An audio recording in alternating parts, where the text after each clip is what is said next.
Bonjour tout le monde, bienvenue dans votre chaîne Beam of Hope, la chaîne de l'espoir. Aujourd'hui, nous venons avec une nouvelle vidéo en gestion de projet. Je rappelle que le programme de votre chaîne, c'est le développement personnel, la gestion de projet et l'entrepreneuriat. Si vous avez oublié la définition d'un projet, vous pouvez donc remonter dans les vidéos précédentes et vous verrez la vidéo portant sur le projet. Aujourd'hui, nous allons voir la classification des projets. Comment les projets sont classifiés. Les critères de classification. Donc, on peut classer les projets selon la taille, selon la finalité, selon la localisation, selon le commanditaire, selon le secteur d'intervention et bien sûr selon d'autres critères qui ne sont pas là. Selon la taille. Donc, nous avons les micro-projets. Un micro-projet, c'est un projet qui couvre une petite zone, par exemple un quartier. Un projet qui consomme peu de ressources avec une durée de vie courte, maximum 2 ans.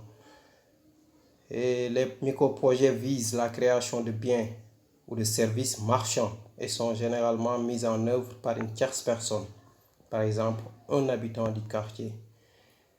Il y a aussi les macro-projets, qu'on appelle aussi les méga-projets, toujours selon la taille.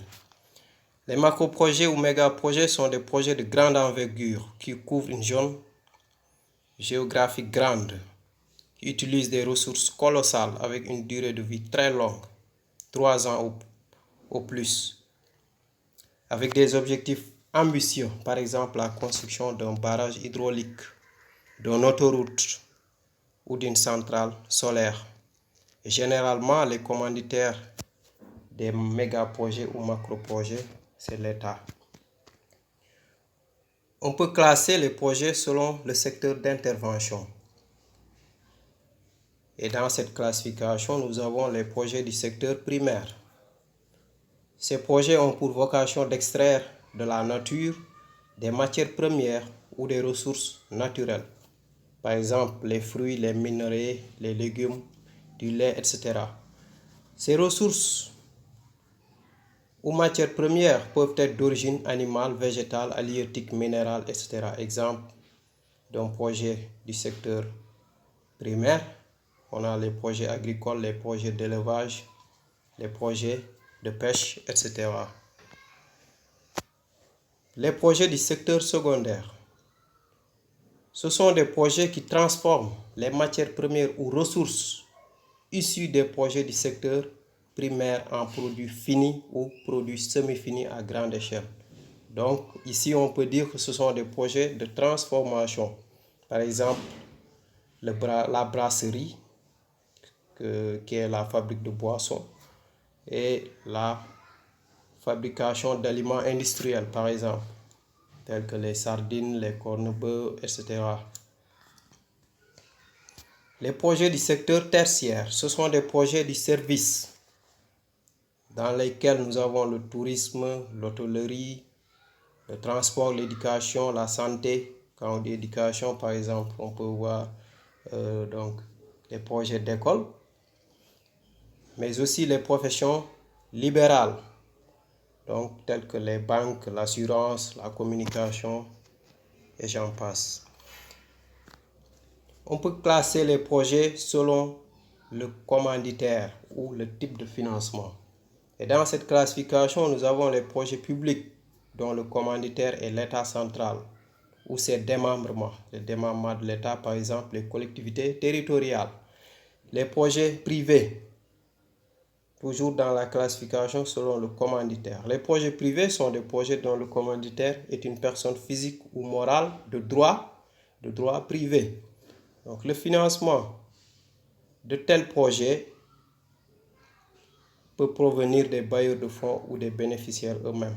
Dans ce cas, on parlera d'autofinancement. Mais aussi, il y a ce qu'on appelle des projets mixtes, des projets dont le financement est assuré donc par le service public, c'est-à-dire l'État, mais aussi avec la participation de certains bailleurs privés. Il y a la classification selon la rationalité économique. Et selon cette classification, nous avons les projets productifs, qui sont des projets qui visent à produire des biens ou services marchands, c'est-à-dire destinés à la vente. Ces projets permettent de réaliser des profits et assurent la viabilité économique. Exemple de projet productif, projet avicole, c'est-à-dire l'élevage de volailles, projet de maraîchage, projet de restauration, etc. Et il y a les projets non productifs. Donc, ce sont des projets qui visent à produire des services non marchands, c'est-à-dire des services donnés gratuitement ou quasi gratuitement aux populations. Ces projets n'assurent pas la rentabilité financière. On les appelle aussi des projets sociaux ou projets d'infrastructure ou projets à rentabilité différée. Donc, tous ces termes désignent des projets non productifs. Ces projets non productifs ont pour vocation de créer un environnement favorable à d'autres activités économiques essentiellement productives et privées. Exemple, un projet de canal d'irrigation, projet non productif, peut favoriser un projet productif, par exemple de maraîchage. Un projet de construction de route peut être favorable à un autre projet productif qui évolue, par exemple, dans le domaine du transport.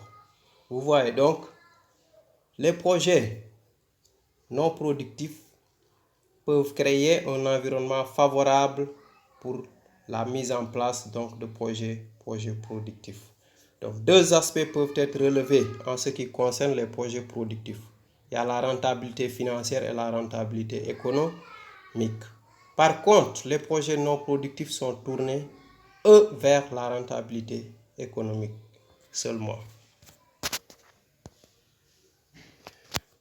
La citation du jour, donc, la vie est un combat, il ne faut jamais baisser les bras.